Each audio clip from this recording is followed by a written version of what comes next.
बिस्मिल्लाहिर्रहमानिर्रहीम। अस्सलाम वालेकुम डियर कैंडिडेट्स, उम्मीद करता हूँ आप सब खैरियत से होंगे।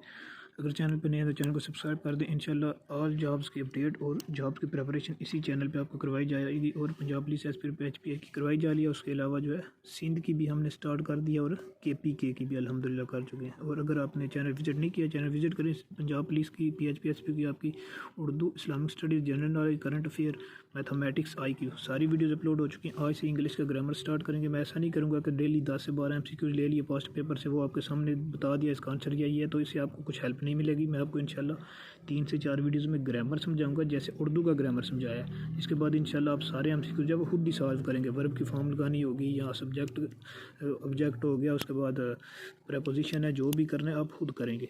तो सबसे पहले सेंटेंस जो है ना, वो arrangement of word that makes complete sense. कोई भी जो बात है, मतलब जो आपको समझ आ जाए, तो उसको क्या कहते हैं, हम सेंटेंस कहते हैं।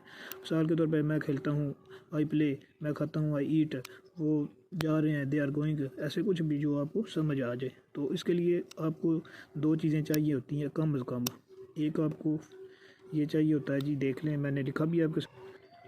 छोटे से छोटा सेंटेंस बनाने के लिए आपको एक सब्जेक्ट चाहिए होता है और एक आपको वर्ब चाहिए होता है। मतलब काम करने वाला और जो काम हो रहा है, जिसके ऊपर हो रहा है वो बेशक ना भी हो तो आप सेंटेंस बना सकते हैं। काम करने वाले को कहते हैं सब्जेक्ट, जिस पे हो रहा होता है उसको कहते हैं ऑब्जेक्ट, जो काम हो रहा होता है उसको कहते हैं ऑब्जेक्ट। मिसाल के तौर पर आई प्ले क्रिकेट, आई क्या है, सब्जेक्ट है, क्योंकि काम करने वाला कौन है, आई है। उसके बाद आई से मुराद मैं। उसके बाद वर्ब क्या है, वर्ब जो है वो काम हो रहा है, इसमें खेलना जो है वो काम है। और ऑब्जेक्ट क्रिकेट है, क्रिकेट के ऊपर काम हो रहा है, तो क्रिकेट क्या इसमें ऑब्जेक्ट है। उसके बाद नेक्स्ट, ये 2 चीज़ें आपको बता दिया मस्ट हैं। सब्जेक्ट और वर्ब के बगैर सेंटेंस नहीं बनता। नेक्स्ट आपको बता देता हूँ, ये आई प्ले, ये लिखा है आई प्ले, मैं खेलता हूँ। ये देखिए 2 है आपके पास, ऑब्जेक्ट नहीं है। क्या खेलते हैं ये नहीं, लेकिन खेलता हूँ, तो इससे आप सेंटेंस जो है वो बना लिया है। उसके बाद नेक्स्ट क्या है, ये अभी नेक्स्ट है आपके पास, विदाउट वर्ब जो है आप काम नहीं बना सकते।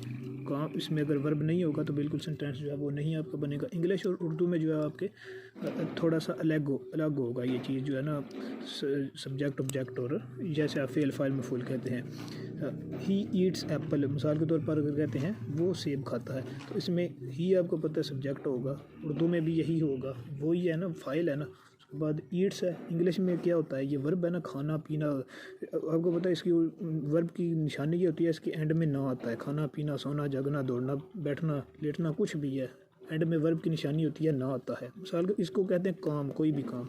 एप्पल क्या है, अब एप्पल के ऊपर काम हो रहा है, तो एप्पल इसमें ऑब्जेक्ट है। उर्दू में क्या है, ही जो है वो आपका फाइल होगा उर्दू में भी, जिसको सब्जेक्ट कहते हैं। और आपका जो है वो खाता है, वो क्या होगा, फेल होगा।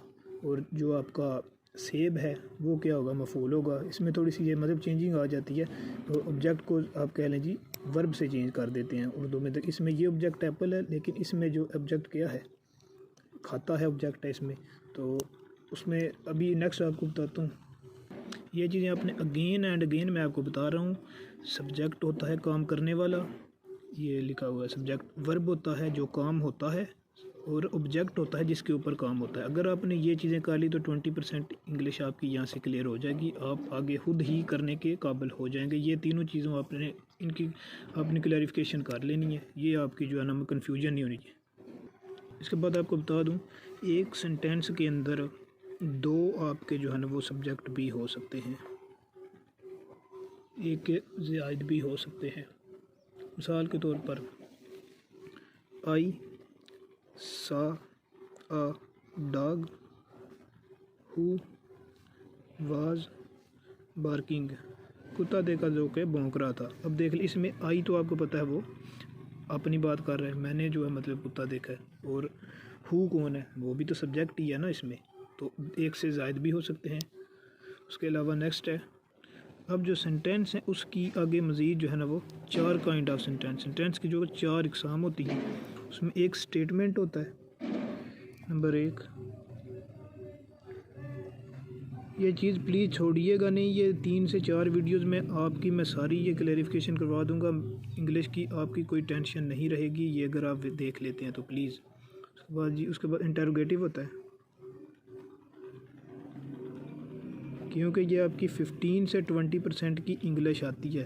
तो अगर आप इसको छोड़ देंगे तो फिर मुश्किल हो जाएगी। उसके बाद नेक्स्ट होता है इम्पेरेटिव और एक्सक्लामेटरी। तो ये लिखाई का माइंड ना कीजिएगा, क्योंकि मैं मोबाइल की स्क्रीन में देख रहा हूँ, जिस वजह से मेरे सामने मोबाइल की स्क्रीन आ रही है, उसके अंदर से मुझे नज़र है। स्टेटमेंट आपको पता है किसको कहते हैं, कोई बयान दिया जाता है, बयानिया जुमले होते हैं ये। इस्तिफामिया जो है ये कहते हैं, आपको पता है, जिसमें सवाल पूछा जाता है। अमर आपको पता है जो काम को कहते हैं, जिसमें किसी काम का जिक्र आता है। फजाइया जो है इसमें कुछ आप इजहार करते हैं गम का, खुशी का, इसके अलावा ऐसे भी। तो स्टेटमेंट पहले आपके सामने मैं इसकी मिसाल देता हूँ। मिसाल के तौर पर होता है क्लाउड्स ब्रिंग अस रेन। तो देख लें अब इसमें खबर दी गई है, तो ये कौन सा जुमला हुआ, ये आपके सामने है। ये अफर्मेटिव है, ये खबरिया है, और एक होता है जिसमें मतलब कि इसके एक नेगेटिव होता है और एक पॉजिटिव होता है। अब इसमें इसका नेगेटिव बन सकता है, यहाँ पे अगर लिखें girl she is a pretty girl, वो खूबसूरत लड़की है, और she is not a beautiful girl या प्रेटी गर्ल, तो इसका क्या बन जाएगा कि वो नेगेटिव है। और यहाँ इसका लगा दें कि अगर वो मतलब बादल जो है वो नहीं बारिश बरसाते, तो वो उसका नेगेटिव बन जाएगा। तो आपने उन चीज़ों में नहीं जाना, आपने जस्ट ये याद रखना है बयानिया कौन सा आता है, जिसमें कोई स्टेटमेंट, जिसमें स्टेटमेंट दी गई है, बयान दिया गया है। उसके बाद नेक्स्ट आपके पास दूसरा आपके पास होगा।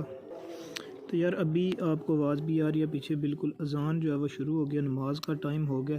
तो मैं इंशाल्लाह ये जो आपका सारा कंप्लीट करवाऊंगा 2 से 3 वीडियोज़ में। इंशाल्लाह सुबह जो है वीडियो थोड़ी जल्दी बनाऊंगा, तो आपकी जो सारी जो चीज़ें ना मैं इंशाल्लाह इंग्लिश की क्लियर करूंगा। आपने प्लीज़ ये वीडियो मस्ट देखिएगा, ये इससे जो है ना आपको फ़ायदा ही होगा, नुकसान नहीं होगा। 5 से 7 मिनट की डेली वीडियो हुआ करेगी। आपका ग्रामर जो है इंशाल्लाह ठीक हो गया, तो आपको इंग्लिश में अगर 20% 25% का आपका होगा इंग्लिश, तो अगर वो आपका क्लियर हो गया, तो बाकी सारी अल्हम्दुलिल्लाह आपकी चैनल पे वीडियोस मौजूद है आपके लिए, तो आप वो भी चेक करें। इंशाल्लाह आपकी तारीफ बहुत अच्छी हो जाएगी। चैनल पे नया तो चैनल को सब्सक्राइब कर दीजिएगा। दुआओं में याद रखिएगा, अपना और प्यारों का ख्याल रखिएगा। अल्लाह हाफ़िज़।